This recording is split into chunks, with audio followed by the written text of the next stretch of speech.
الحمد للہ رب العالمین والصلاة والسلام علی اشرف الانبیاء والمرسلین وعلی آلہ واصحابہ اجمعین اما بعد فاعوذ باللہ من الشیطان الرجیم بسم اللہ الرحمن الرحیم وَأَمَّا مَنْ خَافَ مَقَامَ رَبِّهِ وَنَهَى النَّفْسَ عَنِ الْهَوَىٰ فَإِنَّ الْجَنَّةَ هِيَ الْمَأْوَىٰ صدق اللہ العظیم ان اللہ وملائکتہ یصلون علی النبی یا ایہا الذین آمنوا صلوا علیہ وسلموا تسلیما الصلاة والسلام علیک یا رسول اللہ وعلى آلك واصحابك يا حبيب الله الصلاة والسلام عليك يا نور الله وعلى آلك واصحابك يا شفيع المذنبين احباب ذی وقار، اللہ تعالیٰ کا جتنا شکر ادا کریں اتنا کم ہے۔ اس پروردگار عالم نے رات سونے کے بعد پھر اپنی توفیق کے ساتھ اپنے کرم فضل کے ساتھ ہمیں صبح اٹھ کر سحری کرنے کی توفیق، پھر اس کے بعد نماز فجر کی توفیق، پھر اس کے بعد درس قرآن پاک میں آنا، یہ اللہ کا فضل نہیں تو اور کیا ہے۔ میری دعا ہے پروردگار اپنے فضل کے سائے میں ہمیں زندگی گزارنے کی توفیق عطا فرمائے۔ 3 روزہ دروس القرآن کے پروگرام کی تیسری اور آخری نشست پر میں اور آپ حاضر ہیں۔ میری دعا ہے رب ذوالجلال ہماری اس حاضری کو اپنی بارگاہ میں قبول فرما لے۔ پارہ نمبر 30 سورۃ النازعات سے میں نے آیہ کریمہ تلاوت کرنے کا شرف حاصل کیا۔ ارشاد ربانی ہے وَأَمَّا مَنْ خَافَ مَقَامَ رَبِّهِ وَنَهَى النَّفْسَ عَنِ الْهَوَىٰ، جو شخص ڈر گیا اللہ تعالیٰ کی بارگاہ میں کھڑا ہونے سے، وَنَهَى النَّفْسَ عَنِ الْهَوَىٰ، اور اپنے نفس کو برے کاموں سے روک کے رکھا، فَإِنَّ الْجَنَّةَ هِيَ الْمَأْوَىٰ، اللہ تعالیٰ اسے جنت عطا فرمائے گا۔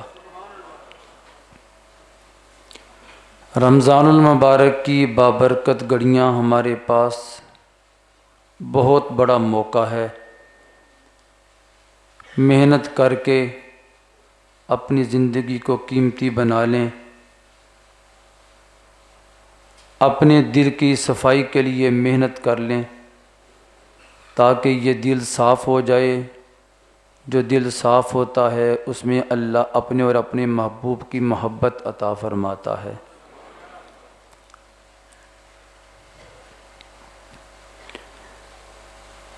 اس آیہ کریمہ میں امت مسلمہ کے لیے ایک بہت بڑا پیغام ہے۔ دنیا کے بادشاہوں کے دربار میں جائیں تو بعض بندے اتنے کمزور ایمان والے ہوتے ہیں ان کی ٹانگیں کانپ رہی ہوتی ہیں، اور اس حاضری کے لیے بعض دفعہ بڑی بڑی سفارشیں کرانا پڑتی ہیں، پھر اس حاضری کے لیے بعض دفعہ سیکورٹی کے لوگوں کے دھکے کی کھانے پڑتے ہیں۔ ڈنڈی مار کے بندہ سمجھتا ہے میں کامیاب ہو گیا، مگر حضرت انسان تجھ پر ایک وقت آئے گا نہ تو ڈنڈی مار سکے گا، نہ کسی کو رشوت دے سکے گا، نہ تیرا مال تجھے بچا سکے گا، نہ تیرا ظاہری منصب تجھے بچا سکے گا۔ اس دن اگر کوئی بچے گا تو اللہ رسول کی محبت کی وجہ سے بچے گا۔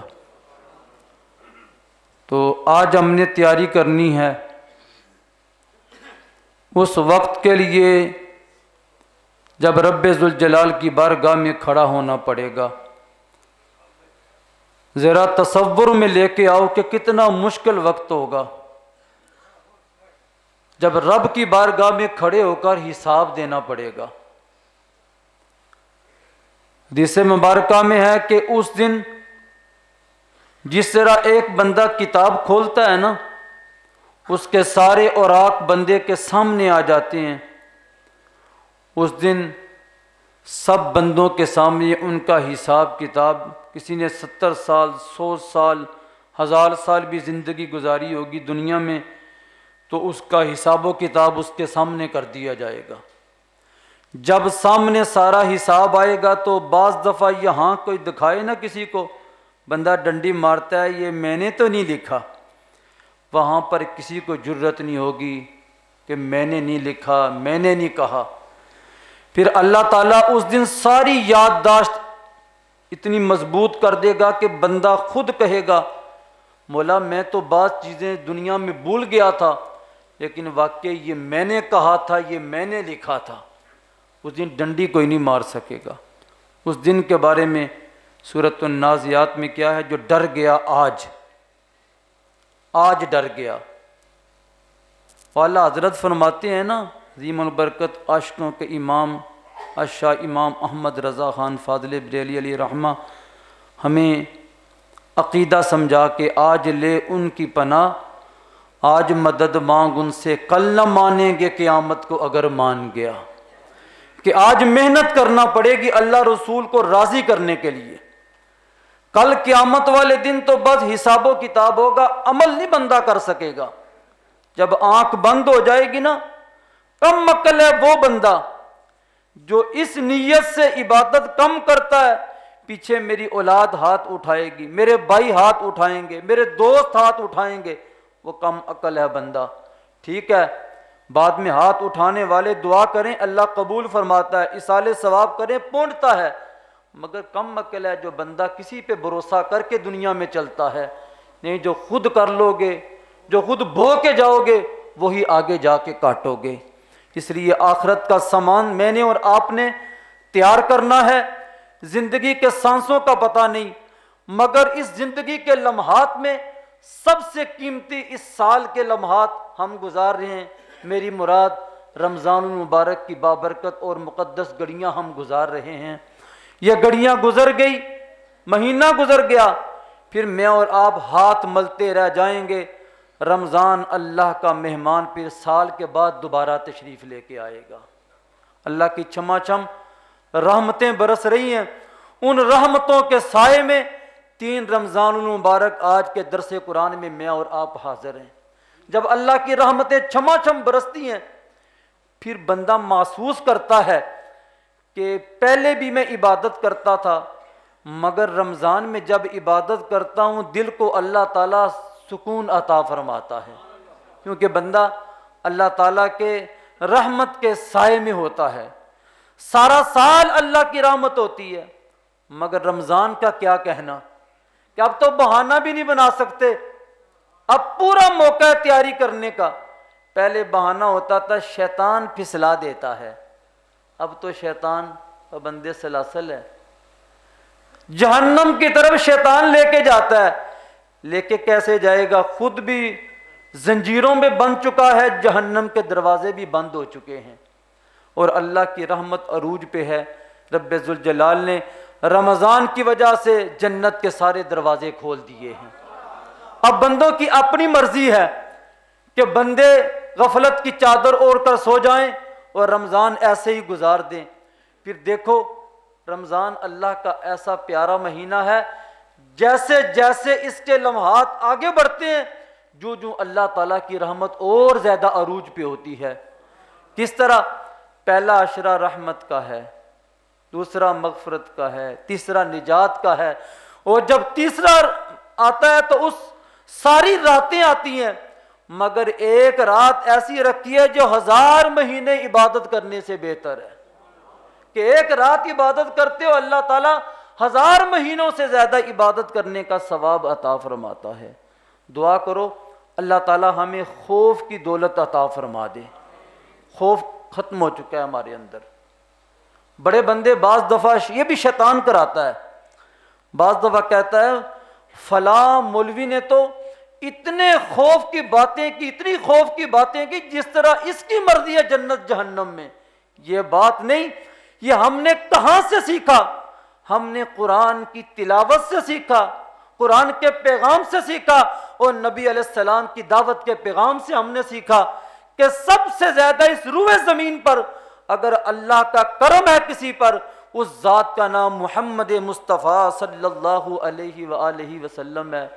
مگر خوف کا عالم یہ ہوتا جب رحمت عالم صلی اللہ علیہ وسلم اذان کا وقت آتا تو ام المؤمنین سیدہ عائشہ صدیقہ رضی اللہ تعالیٰ عنہ فرماتی یوں محسوس ہوتا جیسے سرکار مدینہ صلی اللہ علیہ وسلم ہمیں پہچانتے ہی نہیں ہیں، بلکہ ایک روایت کے اندر آتا ہے کہ سیدہ عرض کرنے لگی میں عائشہ، حدیث کے الفاظ ہیں میں عائشہ، حضور فرمانے لگے کون عائشہ؟ حضور کو تو اللہ تعالیٰ نے ساری کائنات کے علم غیب عطا فرمایا ہے، مگر خوف کا عالم کیا ہے؟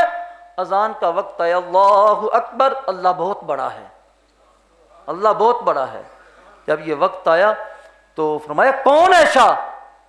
مان لگی بنت ابو بکر عائشہ، ابو بکر کی بیٹی عائشہ۔ فرمایا کون ابو بکر؟ جب نماز کا وقت ختم ہوا تو سیدہ پریشان ہو گئی، عرض کرنے لگے اللہ کے پیارے حبیب اب عجیب معاملہ دیکھا، نہ مجھے پہچانا نہ میرے ابو کو پہچانا۔ فرمایا میں کیا پہچانتا، جب میرے رب کی طرف سے بلاوا آ جاتا ہے پھر دنیا کو میں نہیں پہچانتا، پھر رب کو میں پہچاننا شروع کرتا ہوں، کیونکہ یہ پوری کائنات میں جو اللہ کی معرفت ہمیں عطا ہوئی ہے، یہ فیض ہمیں کہاں سے ملا ہے؟ یہ گنبد خضرا سے نکلنے والی شعاؤں سے ہمیں ملا ہے۔ پوری کائنات میں جو محبتیں جو عزتیں بانٹی جا رہی ہیں ان کا پیچھے تعلق کہاں ہے؟ اس کا تعلق گنبد خضرا سے پھوٹنے والی شعاؤں کے ساتھ ہے، اس کا تعلق تے نسبت رسول صلی اللہ علیہ وسلم اللہ ہمیں عطا فرمائے۔ میری دعا ہے حضور کی نسبت کے ساتھ ہی اللہ ہمیں زندگیاں گزارنے کی توفیق عطا فرمائے۔ موت کا وقت آئے اللہ تعالیٰ اپنے محبوب کا کلمہ عطا فرما دے، ریاسل کرنا ابھی شروع کر دو، اللہ کے خوف میں کلمہ طیبہ کا ورد زیادہ کیا کرو۔ اب کام پہ جاتے ہو رمضان کا روزہ رکھ کے، کام منہ کے ساتھ کرنا ہے یا کہ ہاتھوں کے ساتھ؟ دل کے ساتھ کرنا ہے یا ہاتھوں کے ساتھ؟ ہاتھ ہی لانے ہیں نا، دل تڑپتا رہے اللہ اور رسول کی یاد کے اندر، تو ریسل کرنا شروع کر دو۔ جتنی دیر کام کرتے ہو نا اتنی دیر ہاتھ سے کام کیا کرو، زبان سے کام کی بات صرف کیا کرو۔ یہ کیا ہوتا ہے؟ جو بندہ زیادہ بولتا ہے نا، زیادہ بولتا ہے، اللہ تعالیٰ اس بندے سے اپنے اور اپنے محبوب کی جو ہے نا معرفت وہ چھین لیتا ہے۔ بلا وجہ نہیں بولنا، وہ کسی نے کہا نا پہلے تولو پھر بولو۔ سیدنا صدیق اکبر رضی اللہ تعالیٰ عنہ کو دیکھا کہ صبح صبح اپنی زبان کو کھینچ رہے ہیں۔ کسی نے پوچھا حضرت یہ کیا کر رہے ہو؟ کہا اسے میں سزا دے رہا ہوں، بولتی یہ ہے مار سارے جسم کو کھانا پڑتی ہے، میں اسے سزا دے رہا ہوں، بولتی یہ ہے مار سارے جسم کو کھانا پڑتی ہے، اس لیے زبان کے روک کے رکھو، زیادہ باتیں نہیں کرنی، جب بھی بولنا ہے پہلے تولنا ہے۔ جو کم عقل ہوتا ہے وہ بولتا پہلے ہے سوچتا بعد میں ہے کہ میں نے کیا کیا ہے۔ تو اللہ تعالیٰ کی بارگاہ میں دعا ہے اللہ ہمیں اپنے اور محبوب کے ذکر خیر سے زبانوں کو تر رکھنے کی توفیق عطا فرمائے۔ حضرت عمر رضی اللہ تعالیٰ عنہ خوف کا عالم، آپ نے باقاعدہ ڈیوٹی لگائی ہوئی تھی لوگوں کی کہ میرے سامنے روزانہ آ کر قیامت کی باتیں کیا کرو، اللہ کے خوف کی باتیں کیا کرو۔ ایک وقت ایسا آیا امیر المومنین فرمانے لگے اب نہیں آنا۔ بتانے والے کہتے ہیں کہ حضرت کیا ہوا؟ اب کیا ہوا؟ کیوں ہماری ڈیوٹی ختم کر دی؟ کیا اچھے طریقے سے ہم واز نہیں کرتے آپ کے سامنے؟ میں نہیں، میں اللہ کے خوف کی وجہ سے، موت کے ڈر کی وجہ سے یہ ڈیوٹی لگائی تھی، اب ضرورت نہیں۔ وہ میں اکثر کہا کرتا ہوں درس کے اندر، قیامت آنے والی ہے ذرا ہوشیار ہو جاؤ۔ یہ قیامت ہے نا کہ ان بندوں میں بھی دیکھو گے 90% لوگوں کے جیبوں میں جو ہے نا دوائیاں پڑی ہوتی ہیں، وہ دوائیوں کے ساتھ چل رہے ہوتے ہیں۔ میں اکثر یہ دعا کرتا ہوں، اے اللہ پھر بھی تیرا کرم ہے، تیرا فضل ہے، تو دوائیوں کے ساتھ ہی زندہ رکھ، پھر بھی تیرا کرم ہے۔ تو بندوں کے پاس دوائیاں ہیں، کوئی کہتا ہے میرے گھٹنوں کا درد ہے، کوئی کہتا ہے میری کمر میں درد ہے، کوئی کہتا ہے مجھے شوگر ہے، کوئی کہتا ہے بلڈ پریشر ہے، طرح طرح کی بیماریاں ہیں۔ بعض ایسی بیماریاں آئیں ڈاکٹر کہتے ہیں لا علاج بیماریاں ہیں، بندے دوائیاں کھا کے وقت گزار رہے ہیں۔ تو یہ قیامت آنے کی علامات ہیں، قیامت آنے والی ہے ذرا ہوشیار ہو جاؤ۔ جو بندے کی آنکھ بند ہوتی ہے وہ کب کھلے گی؟ قیامت والے دن کھلے گی۔ تو اس دن بندوں سے پوچھا جائے گا کتنے وقت تم قبروں میں رہے؟ بندے کہیں گے آنکھ چھپنے کے برابر قبروں میں رہے ہم۔ لوگ ہزاروں سال قبروں کے اندر رہیں گے، تو کہیں گے یہ تو تھوڑا ویسے لگتا ہے جیسے ابھی دفن کیا ہم قبروں سے باہر آ گئے۔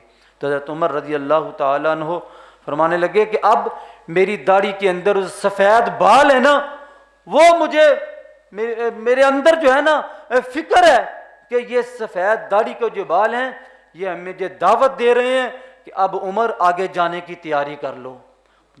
بچپن بھی گزر گیا، جوانی بھی گزر گئی، بڑھاپا بھی گزر گیا، اب عمر تو نے آگے جانا ہے، واپس مڑ کے نہیں جانا۔ اب یہ میری داڑھی کے سفید بال ہی میرے لیے کافی سبق ہے، کافی واضح ہے میرے لیے۔ کسی نے حضرت عمر رضی اللہ تعالیٰ عنہ نے پانی مانگا تو کسی نے میٹھا شربت دے دیا۔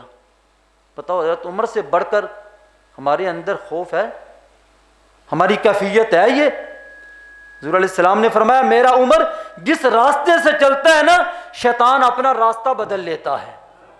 تو فرمایا میرے بعد اب کوئی نبی نہیں آئے گا، اگر کوئی نبی آتا تو اللہ عمر کو نبوت عطا فرماتا۔ اتنا بڑا مقام ہے حضرت عمر رضی اللہ۔ کسی نے شربت دے دیا، آپ شربت کو منہ کے ساتھ لگائے نا میٹھا، فرمانے لگے اذهبتم طیباتکم فی حیاتکم الدنیا واستمتعتم بها، پیچھے کر لیا۔ حضرت کیوں پیچھے کر لیا؟ کہا کہ مجھے قرآن کی آیت سامنے آ گئی کہ جو آپ نے کھانا تھا پینا تھا دنیا میں اپنے لیے پی آئے۔ حالانکہ علماء جانتے ہیں یہ آیت کفار کے بارے میں اتری، مگر اللہ کے برگزیدہ بندے اللہ کے خوف میں یہ اپنی طرف کھینچ کے اپنے اوپر چسپا کر رہے ہیں۔ مگر یہ آیتیں کس کے بارے میں؟ کفار کے بارے۔ اتنا اللہ کا خوف تھا ہمارے اکابری کے اندر، ہمارے اسلاف کے اندر، ہمارے بزرگوں کے اندر، وہ ہمیں دعوت فکر دے گئے مگر ہم پھر بھی سنبھل نہ سکے۔ تو دعوت فکر ہے کہ رمضان المبارک کی یہ گھڑیاں بڑی تیزی کے ساتھ گزر جائیں گی۔ دعا کرو اللہ ہمیں خوف کی دولت عطا فرما دے۔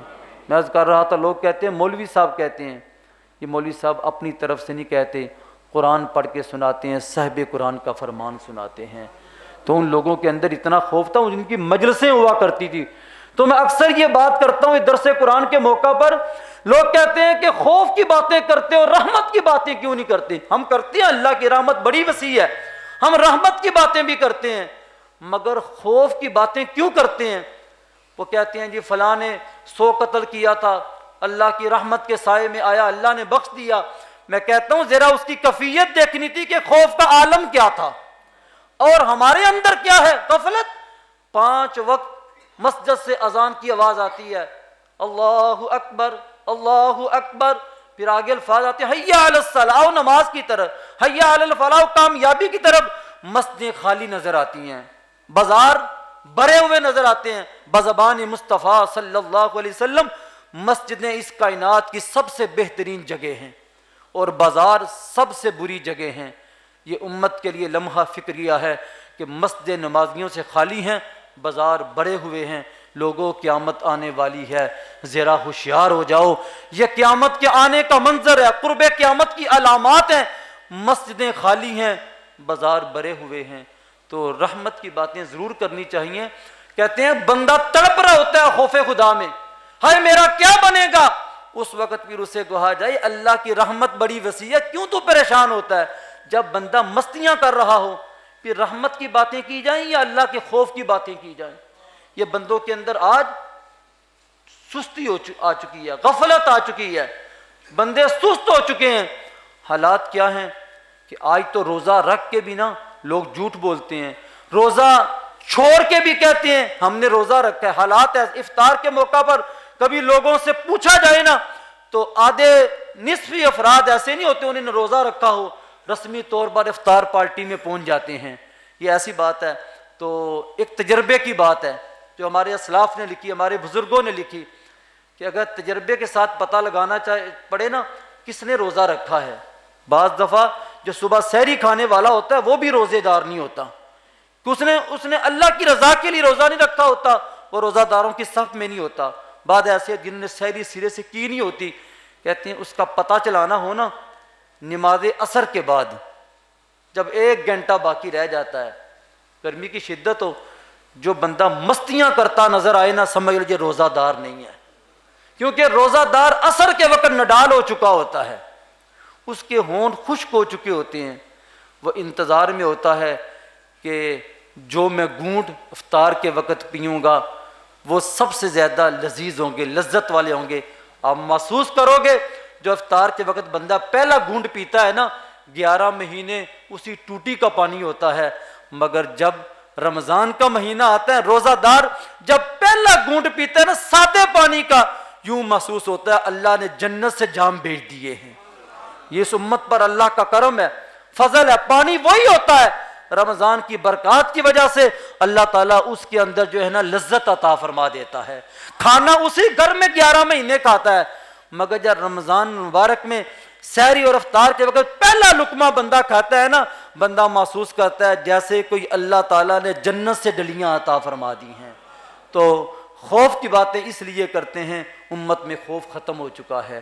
اس کی بڑی مثال دیکھ لو، مسجد نمازیوں سے خالی ہے، جتنے مردی جلسے کر لیں، درس کے پروگرام کر لیں، جلوس نکال لیں، لوگوں کے مجمع اسٹیڈیم کے اندر اکٹھے کر لیں، لیکن وہ سارے مجمع ایک طرف، ظہر کی ایک نماز کا اجتماع ایک طرف ہے، اس کا مقابلہ نہیں ہو سکتا۔ میں تمہیں دعوت فکر دیتا ہوں، لوگوں موقع ہے رب کی بارگاہ سے آخرت کا توشہ جمع کر لو۔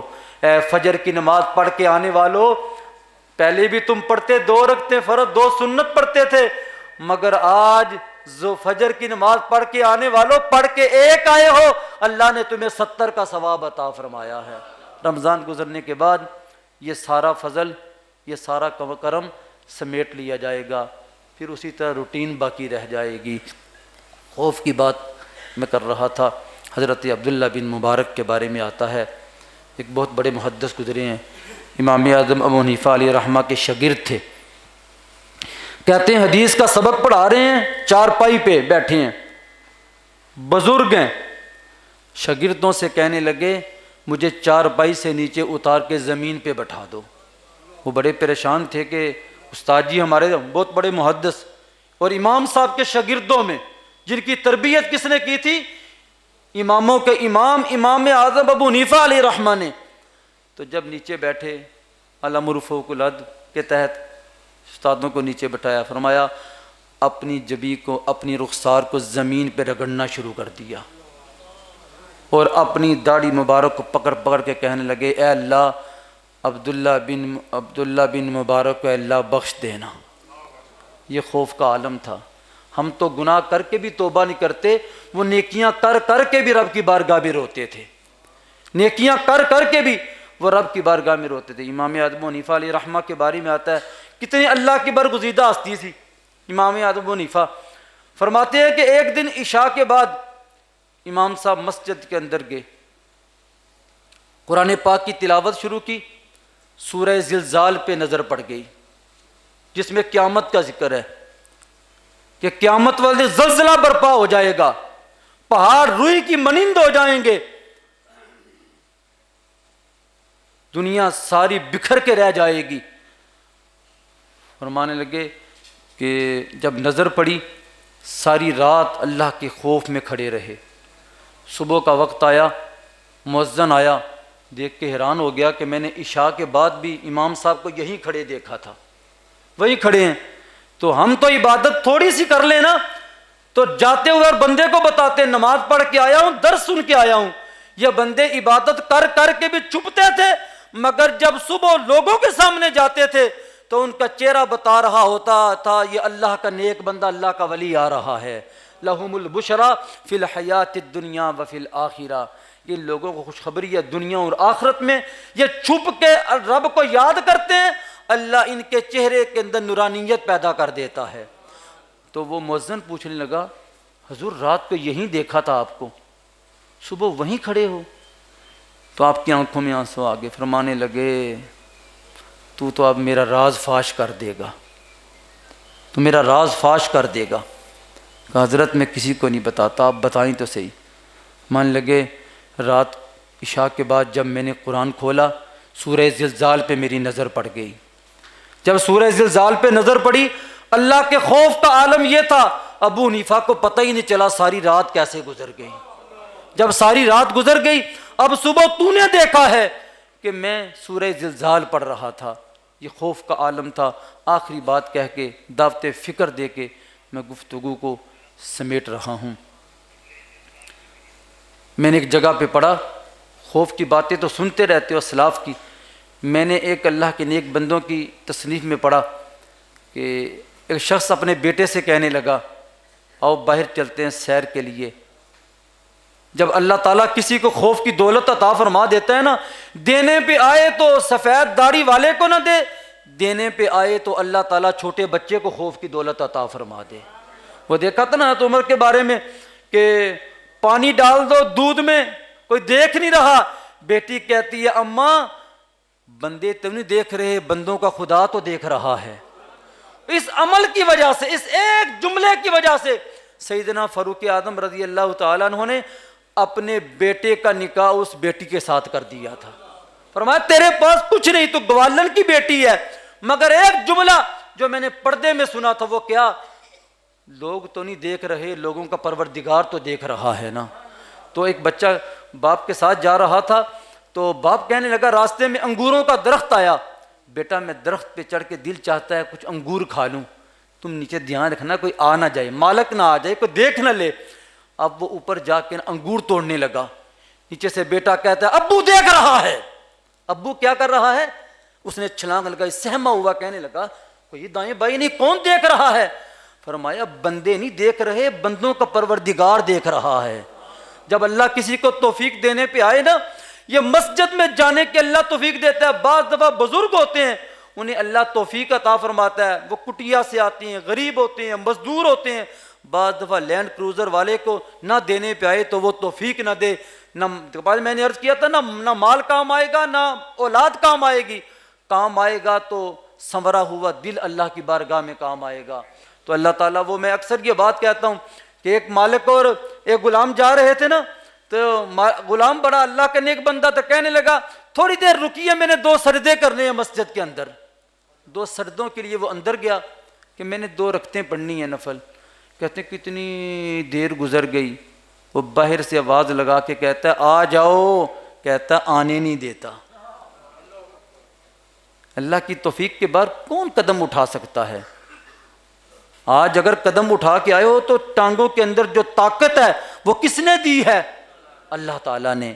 کتنے بندے ہسپتالوں میں جا کے دیکھو وہ کروٹ بھی نہیں بدل سکتے، کروٹ بدلنے کے لیے بھی بندوں کی ضرورت ہے، کوئی اللہ واسطے میری کروٹ بدل دے۔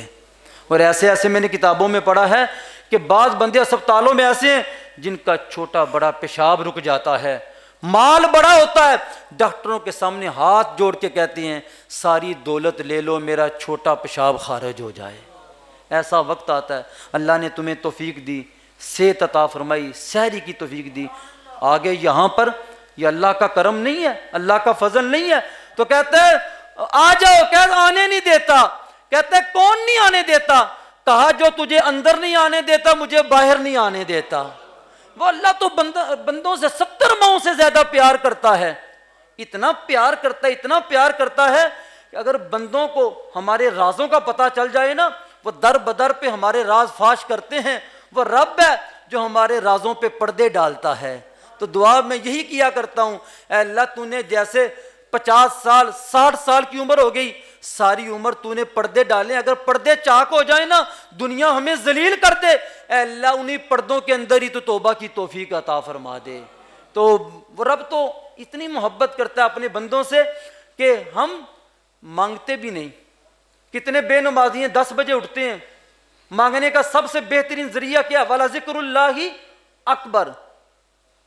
29ویں پارے کی پہلی آیت میں ہے نماز کا ذکر، پھر فرمایا وَلَا ذِكْرُ اللَّهِ اکبر. کتنے بندے 10 بجے اٹھتے ہیں لیکن اللہ تعالیٰ بہترین ناشتہ انہیں عطا فرماتا ہے، پھر لنچ کرتے ہیں، پھر شام کا ڈنر کھاتے ہیں، لیکن مانگتے نہیں ہیں اللہ سے، بن مانگے ملتا ہے. جو بن مانگے دینے والا رب اگر مانگے تو اس کی کیفیت کا عالم کیا ہوگا، اس کے دینے کا عالم کیا ہوگا. تو فرمایا کہ وہ ہم تو مانگتے نہیں، وہ دیتا ہے. اگر مانگے تو پھر اللہ اتنا لذت والے کھانے نعمتیں عطا فرمائے. وہ کسی کے بارے میں آتا ہے وہ ساری رات یا صنم یا صنم یا صنم کہتا رہا، پتھر کو پکارتا رہا، دل میں اسی پتھر کی محبت. رات کے آخری وقت میں نہ جانے اس کی کون سی نیکی کام آ گئی، اچانک زبان پہ آئے یا سمد. ساری رات یا صنم کہتا رہا، صرف ایک مرتبہ کیا زبان پہ آیا یا صنم. رب کہتا ہاں میرے بندے بتا تجھے کیا چاہیے. رات کے آخری وقت میں اٹھ کے رب سے مانگا کرو. وہ کل میں عرض کر رہا تھا نا، امام حسن بصری سے کسی نے پوچھا حضرت تہجد پڑھنے کو دل چاہتا ہے مگر جاگ نہیں آتی. فرمایا تو دن کے وقت اپنے اعمال کو اچھا کر لے، اللہ تو تیری رات کو اچھا کر دے گا. دن کے وقت عبادت کیا کر، نمازیں پڑھا کر، لوگوں کے ساتھ اچھے برتاؤ کیا کر، اس کے بدلے میں اللہ تعالیٰ رات کی تمہیں شب داری عطا فرما دے گا. جو دن وقت لوگوں کو دکھ دیتا ہے، تکلیفیں دیتا ہے، بد زبانی کرتا ہے، اللہ کے احکامات سے منہ موڑتا ہے، اس کی سب سے بڑی سزا یہ ہے اللہ تعالیٰ اس سے جو ہے نا صبح کے وقت جب رب کی رحمت عروج پہ ہوتی ہے اللہ اس سے سجدے چھین لیتا ہے. تو مدینہ شریف کی بات کہ ایک شخص مدینہ شریف کے اندر رہتا تھا، اس نے اونٹ رکھا تھا. اللہ اگر توفیق دینے پہ آئے نا بندوں سے چھین کر اللہ تعالیٰ ان ترندوں پرندوں سے کام لے لے. سورہ فیل کی تفسیر پڑھی ہے نا کہ بندے پیچھے ہٹ گئے تھے، کعبۃ اللہ پہ حملہ ہونے لگا، بندے پیچھے ہٹ گئے، اللہ تعالیٰ نے ابابیلوں سے کام لیا تھا. مقصد دروس القرآن کے موقع پہ کہتا ہوں میں کیا ہوں تم کیا ہو، ہٹ جاؤ پیچھے. میں ہٹ جاؤں گا اس مسند سے، اللہ مجھ سے بہتر کو بیٹھنے کی توفیق دے دے گا. تم ان سیٹوں پہ نہ بیٹھو، ہٹ جاؤ، نکل جاؤ سارے باہر، اللہ تعالیٰ تم سے زیادہ بہتر بندوں کو یہ سیٹوں پہ بیٹھنے کی توفیق دے دے گا. میں اور آپ کچھ نہیں ہے، سبھی کچھ ہے ہمارے پاس پلے، وہ اللہ رسول کی محبت ہے. تو اللہ تعالیٰ اگر ہم کام نہ کریں گے اللہ بہتر بندوں سے کام لے گا، وہ بندے بھی نہ کام کریں گے اللہ ابابیلوں سے کام لے لے گا. اس لیے اللہ تعالیٰ کی بارگاہ سے توفیق مانگا کرو. وہ شخص تھا اس نے اونٹ رکھا تھا، حضور علیہ السلام کی بارگاہ میں اونٹ کی شکایت لے کے آیا.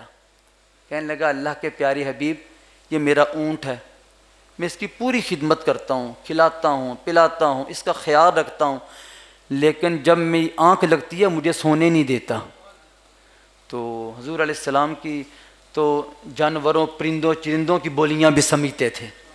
سرکار نے فرمایا اس اونٹ کو میرا پیغام دو جا کر، جب قسمت کا سویرا ہو کہ حضور علیہ السلام کا پیغام آیا، بلاوا جب گیا، اونٹ ٹہلتا ٹہلتا حدیث مبارکہ میں ہے حضور کی بارگاہ میں آیا. جس طرح تحیات میں لوگ بیٹھتے ہیں نماز میں، وہ آ کر حضور کی بارگاہ میں بیٹھ گیا. تو سرکار مدینہ صلی اللہ علیہ وسلم نے شخص سے کہا مدعی کی بات تو میں نے سن لی، مدعا علیہ کی بھی بات میں سنوں گا. اس اونٹ سے کہا تیرے مالک نے تیری شکایت کی ہے میرے پاس کہ میں اسے کھلاتا بھی صحیح ہوں پلاتا بھی صحیح ہوں، اس کی خدمت بھی کرتا ہوں، یہ مجھے سونے نہیں دیتا، بڑی غمناک آوازیں نکالتا ہے جب میں سو جاتا ہوں. وہ کہنے لگا ہاں اللہ کے پیارے حبیب یہ میری خدمت بھی کرتا ہے، کھلاتا بھی ہے پلاتا بھی ہے، اور اس کے بدلے میں جو بھی یہ لاتا ہے میرے اوپر میں خوشی خوشی اسے لے کر آگے جاتا ہوں. لیکن میرے مالک کے ساتھ میری بھی بڑی محبت ہے، اسے میرے ساتھ بڑی محبت ہے، پھر یہ آوازیں کیوں نکالتے، اسے سونے کیوں نہیں دیتا؟ کہا سارا دن میں اور میرا مالک محنت کرتے ہیں، نماز مغرب کے بعد یہ کھانا کھا کے نا تھکا ہوتا ہے، اس کی آنکھ لگ جاتی ہے، حتیٰ کہ رات جاری ہوتی ہے، میں غمناک آوازیں تھوڑی تھوڑی دیر کے بعد نکالتا ہوں، میرا مالک جاگ جا کہیں تیری عشاء قضا نہ ہو جائے، میں تو اسے نماز کے لیے جگاتا ہوں. یہ ہوکا دینے والوں، دین کا ہوکا دینے والوں، اگر تم پیچھے ہٹ جاؤ گے اللہ تعالیٰ اونٹوں سے کام لے لے گا، اللہ تعالیٰ چرندوں پرندوں سے کام لے لے گا۔ تحریک پیغام مصطفیٰ پاکستان قریہ قریہ، بستی بستی، شہر شہر اللہ رسول کی رضا کے لیے ہوکا دے رہی ہے۔ میں اللہ رسول کا واسطہ دے کے تمہیں کہتا ہوں، راہ راست پہ آ جاؤ، اچھے راستے کی طرف آ جاؤ، رب اور اس کا محبوب راضی ہو جائے گا۔ یہ سودا بڑا اچھا ہے۔ تو ہم سودے کیا کرتے ہیں؟ لوگوں کو راضی کرنے کی غرض سے۔ ہمارے ایک استاد بتایا کرتے تھے کہ ہمارے سردے بھی ایسے ہوتے ہیں، ہمیں پیچھے سے آواز آ جائے نا مسجد کے دروازے سے کہ کوئی بڑا بندہ آ گیا ہے، ہم اس کی وجہ سے سجدہ بھی لمبا کر دیتے ہیں، رکوع بھی لمبا کر دیتے ہیں۔ کاش ہمارے سردے اللہ کی رضا کے لیے ہو جائیں۔ ایک بادشاہ کے بارے میں ہمارے استاد بتایا کرتے، اس نے مسجد بنائی بڑی عالی شان، وہ بڑا دانا تھا۔ اس نے پہلے دن کہا اتنے بجے ظہر کی نماز کرانی ہے۔ مولوی صاحب کھڑے تھے، بادشاہ نہیں آیا۔ آج بھی ایسے حالات ہیں جس کی وجہ سے امت کے اندر ائمہ جو ہیں یہ رسوا ہو رہے ہیں۔ تو اس نے بڑی عالی شان مسجد بنائی، اس نے کہا اتنے بجے ظہر کی نماز پڑھانی ہے۔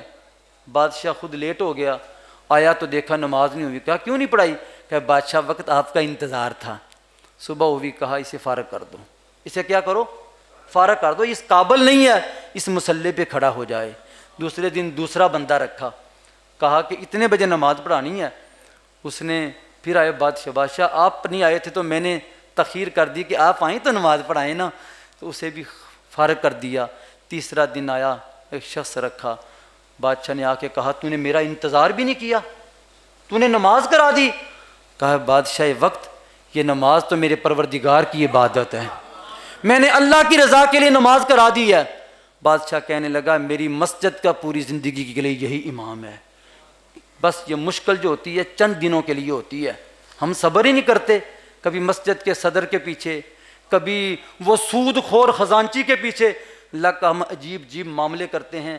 ان مسجدوں کی انتظامیہ، مسجد کے ذمہ دار جو بندے ہیں، ان کی جب بھی چھان بین کی جائے، اچھی چھان بین کے ساتھ متقی بندوں کو رکھا جائے جو ائمہ مساجد کا خیال رکھے۔ ورنہ ایک ہمارے دوست ہیں، جب عجیب سی بات ہوتی ہے نا، انہوں نے سود پہ درس دیا۔ ایک بندہ کہنے لگا اج تسی کسے دے کہنتے میرے اتے ساریاں گلاں کیتیاں نے۔ بھائی عجیب سی بات ہے، ہماری مساجد کے اندر بڑی مرتبہ یہ معاملے ہوئے ہیں، تو نے سود نہیں چھوڑا، یہ اعتراض کر دیا کہ میرے لیے باتیں کی۔ یہ شیطان کراتا ہے کہ جو چور ہوتا ہے نا، چور اپنے دروازے پہ کھڑا، جب کوئی پولیس والا ویسے گزر رہا ہو نا، چور سمجھتا ہے میری طرف آ رہا ہے، تو چور وہ ہوتا ہے۔ اللہ تعالیٰ کی بارگاہ میں دعا ہے اللہ تعالیٰ ہمارا 3 روزہ دروس القرآن کا پروگرام اپنی بارگاہ میں قبول فرما لے۔ درس قرآن کی آخری نشست کے اندر میں دعوت فکر دیتا ہوں، تحریک پیغام مصطفیٰ صلی اللہ علیہ وسلم کے رفیق بن جاؤ، ساتھ مل کر میں نے اور آپ نے درس قرآن کا ماحول بنانا ہے۔ یہ ایسے نہیں بنے گا کہ میں آپ حضرات کی منتیں سماجتیں کرتا رہوں پھر آپ آئیں، نہیں، میں نے اور آپ نے اپنی جو ہے نا جگہ پر یہ کام کرنا ہے، اپنی قبر کے لیے، حشر کے لیے ہم نے سامان تیار کرنا ہے۔ میں ہوکا دیتا ہوں اللہ کی رضا کے لیے، تم بھی اللہ کی رضا کے لیے میرے ساتھ مل جاؤ۔ ہم سب مل کر کہاں پہنچیں گے؟ در مصطفیٰ صلی اللہ علیہ وسلم پر آؤ۔ طریق پیغام مصطفیٰ صلی اللہ علیہ وسلم اس راستے کی طرف تمہیں بلاتی ہے جو راستہ تمہیں در مصطفیٰ کی طرف لے کے جاتا ہے۔ جب ہم در مصطفیٰ کی طرف جائیں گے، مکینے گنبد خضرا قبر کے اندر ہمیں اپنے سینے کے ساتھ لگا لیں گے، اور جب آخری وقت آئے گا نفسا نفسی کا عالم ہوگا، رحمت عالم صلی اللہ علیہ وسلم اخلاص والے بندوں کو آب کوثر کے جام پلائیں گے۔ میری دعا ہے جو دل سے طریق پیغام مصطفیٰ کے ساتھ محبت کرتا ہے، میری دعا ہے اللہ ایمان کے ساتھ اسے زندگی عطا فرمائے، ایمان کی موت عطا فرمائے، اور ایمان کے ساتھ ہی آخری وقت میں اٹھنے کی توفیق عطا فرمائے۔ طریق پیغام مصطفیٰ پاکستان کے مرکز جامعہ مسجد نور مدینہ میں آج نماز عصر کے بعد سیدۃ النساء، خاتون جنت، نبیوں کے امام محمد مصطفیٰ صلی اللہ علیہ وسلم کے جگر کے ٹکڑے سیدہ فاطمہ الزہرا سلام اللہ علیہا، آپ کا یوم وصال بھی ہے۔ اس حوالے سے میں نے اور آپ نے آپ کی بارگاہ میں ارغمان نیاز بھی پیش کرنا ہے۔ تو آپ حضرات نماز عصر مرکز اہل سنت جامع مسجد نور مدینہ میں ادا کریں، تاکہ میں اور آپ مل کر رسول پاک صلی اللہ علیہ وسلم کی پیاری صاحبزادی کی بارگاہ میں ہدیہ محبت پیش کریں۔ اللہ تعالیٰ کی بارگاہ میں دعا ہے رب ذوالجلال عمل کی توفیق عطا فرمائے۔ وآخر دعوانا ان الحمد للہ رب العالمین۔ ہدیہ سلام پیش کرتے ہیں اور اس کے فوراً بعد دعا ہوگی۔